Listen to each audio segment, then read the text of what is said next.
menjatuhkan pidana kepada terdakwa tersebut oleh karena itu dengan pidana mati. Reaksi Ferdy Sambo divonis mati oleh hakim dalam kasus pembunuhan Brigadir J sempat gerakan kedua kaki. Majelis Hakim Pengadilan Negeri Jakarta Selatan menjatuhkan vonis mati terhadap terdakwa pembunuhan berencana Brigadir Yosua, Ferdy Sambo, pada Senin 13 Februari hari ini.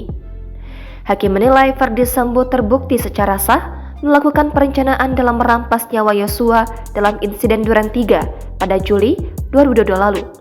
Mengadili, menyatakan terdakwa Ferdy Sambo SH MH telah terbukti secara sah dan meyakinkan bersalah melakukan tindak pidana turut serta melakukan pembunuhan berencana dan tanpa hak melakukan tindakan yang berakibat sistem elektronik tidak bekerja sebagaimana mestinya yang dilakukan secara bersama-sama, menjatuhkan pidana kepada terdakwa tersebut oleh karena itu dengan pidana mati.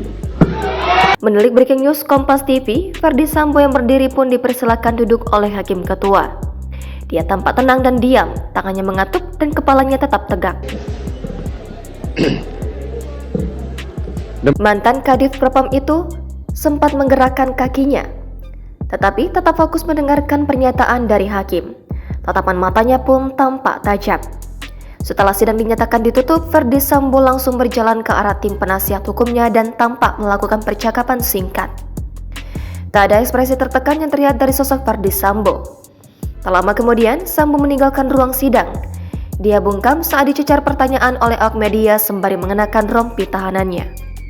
Vonis Ferdy Sambo yang dijatuhkan oleh hakim ini lebih tinggi dari tuntutan jaksa yang menuntut dengan hukuman seumur hidup.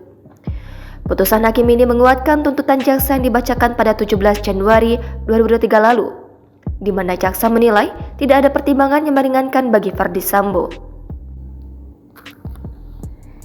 Seperti diberitakan sebelumnya, beberapa pekan lalu, jaksa penuntut umum menuntut Ferdy Sambo dengan pidana penjara seumur hidup.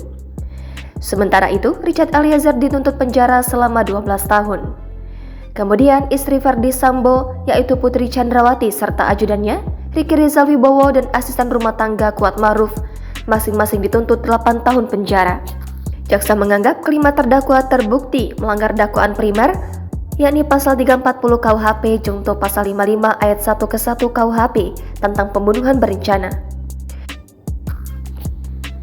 Selain itu, Ferdy Sambo juga dianggap terbukti melanggar dakwaan kedua pertama primer yakni pasal 49 junto pasal 33 Undang-Undang Nomor 19 Tahun 2016 tentang perubahan atas Undang-Undang Nomor 11 Tahun 2008 tentang informasi dan transaksi elektronik junto pasal 55 ayat 1 ke 1 KUHP. Dalam kasus ini, hanya Richard yang dilindungi oleh Lembaga Perlindungan Saksi dan Korban. LPSK juga mengajukan permohonan supaya Richard dipertimbangkan sebagai saksi pelaku karena pengakuannya membongkar skenario di balik kasus itu.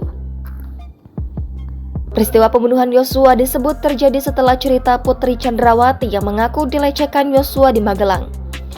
Kemudian, Ferdy Sambo marah dan merencanakan pembunuhan terhadap Yosua yang melibatkan Richard Eliezer, Ricky Rizal, dan Kuat Ma'ruf. Akhirnya, Yosua tewas di rumah dinas Sambo di Kompleks Polri Duren 3, Jakarta Selatan pada 8 Juli lalu. Jangan lupa subscribe, share, komen, dan like ya!